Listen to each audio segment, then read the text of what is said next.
સ્થાનિક સ્વરાજ્યની આગામી ચૂંટણીનું બ્યુગલ ફૂંકાતા જ રાજકીય વાતાવરણ ગરમ થઈ ગયું છે. કોંગ્રેસે ભાજપ સામે 16 ગંભીર ભ્રષ્ટાચારના આક્ષેપો સાથે ચાર્જશીટ પોથી તૈયાર કરી છે.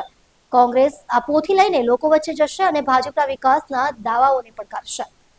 કોંગ્રેસ નેતા અને ધારાસભ્ય અનંત પટેલે આક્ષેપ કર્યો છે કે ભાજપે વિકાસના નામે ખાસ કરીને રોડ અને રસ્તાના કામોના બહાને લોકોને ગેરમાર્ગે દોરીને મોટા પાયે ભ્રષ્ટાચાર કર્યો છે. આગામી દિવસોમાં કોંગ્રેસ પોતાનો ચૂંટણી ઢંઢેરો પણ જાહેર કરશે. અનંત પટેલે વિવાદાસ્પદ નિવેદન મુજબ 56,000 જેટલા બોગસ આદિવાસી પ્રમાણપત્રો બનાવવામાં આવ્યા હતા.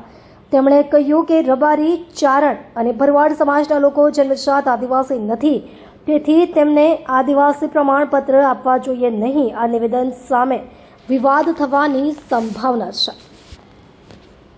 સુરતની સુરત બગાડનાર આ ભાજપના પાપ માટેની આજે પ્રેસ વાર્તા રાખી છે. એમાં ઉપસ્થિત સુરત શહેરના પ્રમુખ, મારા મિત્ર એવા વિપુલભાઈ અને પૂર્વ વિરોધ પક્ષના નેતા એવા પ્રફુલભાઈ, આજે ખરેખર સુરતમાં આટલા વર્ષોથી જેમણે ભાજપની સરકારે અને ભાજપની મહાનગરપાલિકાએ જે રીતના ભ્રષ્ટાચારો કર્યા છે, કચરાની બાબતમાં હોય, એ કોઈપણ ગંદા પાણીની બાબતમાં હોય કે કોઈપણ શિક્ષણના મુદ્દે હોય, ટીપી સ્કીમના મુદ્દે હોય, દરેક મુદ્દે ભાજપે સુરતના લોકોની સાથે રહીને એમની સાથે ભ્રષ્ટાચાર કર્યો છે અને લોકોને ગુમરાહ કર્યા છે.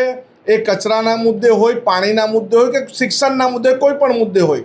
અને આજે અમે એ ચાર્જશીટ, ભાજપના પાપની ચાર્જશીટ આજે અમે તૈયાર કરી છે અને અમે આવનારી ચૂંટણી આ ભાજપની ચાર્જશીટ મુદ્દે કરીશું અને અહીંના લોકોનો ભરોસો અમે આ મુદ્દે જીતવાના છે.